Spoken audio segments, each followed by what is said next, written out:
पूरी दुनिया में सुपारी उत्पादन के मामले में भारत पहले स्थान पर कायम है। आंकड़ों के मुताबिक तकरीबन पूरी दुनिया का 50% सुपारी उत्पादन भारत में ही होता है।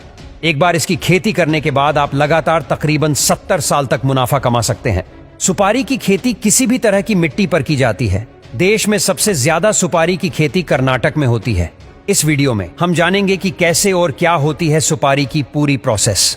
जिस सुपारी को हम खरीद कर लाते हैं वह सीधे पेड़ से तोड़ा हुआ नहीं होता है, बल्कि सुपारी का फल कुछ इस प्रकार दिखता है। सुपारी के फल को चीर कर सुपारी को निकाला जाता है। नारियल के पेड़ की तरह कुछ ऐसा सुपारी का पेड़ भी काफी लंबा होता है। भारत में सुपारी की खेती अंडमान, निकोबार, कर्नाटक, मिजोरम, केरल, मेघालय और महाराष्ट्र जैसे शहरों के ठंडे इलाकों में की जाती है।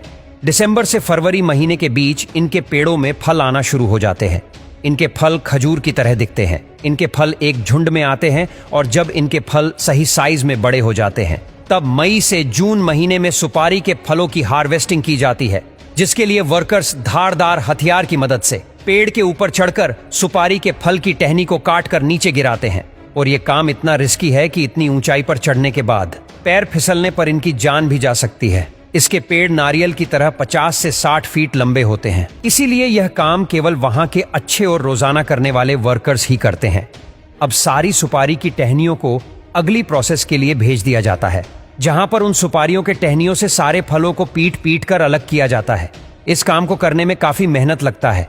उसके बाद एक एक करके सारे फलों को छीलकर फलों के अंदर से सुपारी को निकाला जाता है। यह काम काफी जोखिम भरा होता है, क्योंकि एक छोटी सी गलती इनके हाथ काट सकती है।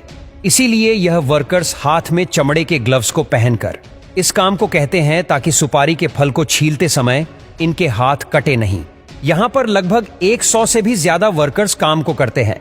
कहा जाता है कि इनके पूर्वज भी इसी काम को करते आए हैं। यहाँ तक कि इनके बच्चे भी इस काम को बड़ी तेजी से कर लेते हैं। लेकिन अभी इन फलों से निकाली ये सुपारी की स्वाद कड़वी होती है, इसलिए अब इन सुपारियों के कड़वेपन को हटाने के लिए एक बड़े से भट्टे में सारी सुपारियां कत्थे के पानी में उबाली जाती है। ऐसा करने से सुपारी का कड़वा स्वाद मीठा हो जाता है और सुपारी को कत्थे में उबाले जाने के कारण सुपारी का रंग गहरा लाल हो जाता है। अब लगभग 10 दिनों तक इनको कड़ी धूप में अच्छी तरह से सुखाया जाता है और समय समय पर इनको पलटा भी जाता है, ताकि सारी सुपारी अच्छी तरह से सूख कर तैयार हो सके। अब सारी सुपारी सूख जाने के बाद कुछ महिलाएं वर्कर्स इनमें से खराब सुपारियों को छांटकर अलग करती है और अब इन तैयार सुपारियों को गुटखा बनाने वाली फैक्ट्रियों में भेज दिया जाता है, जहां इनको छोटे छोटे टुकड़ों में बांटकर इनसे गुटखा बनाया जाता है।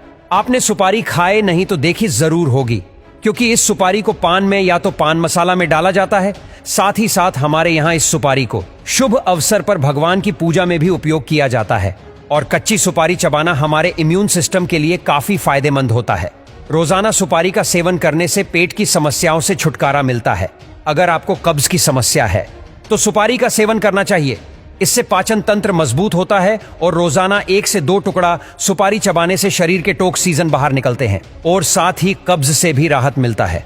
लेकिन शायद आपको भी पता नहीं होगा कि यह सुपारी कैसे बनती है।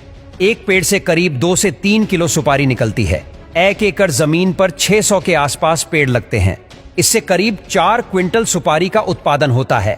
इसे बाजार के हिसाब से 5 लाख तक का उत्पादन लिया जा सकता है। दरअसल बाजार में सुपारी 300 से लेकर 400 रुपये प्रति किलो के हिसाब से बेची जाती है।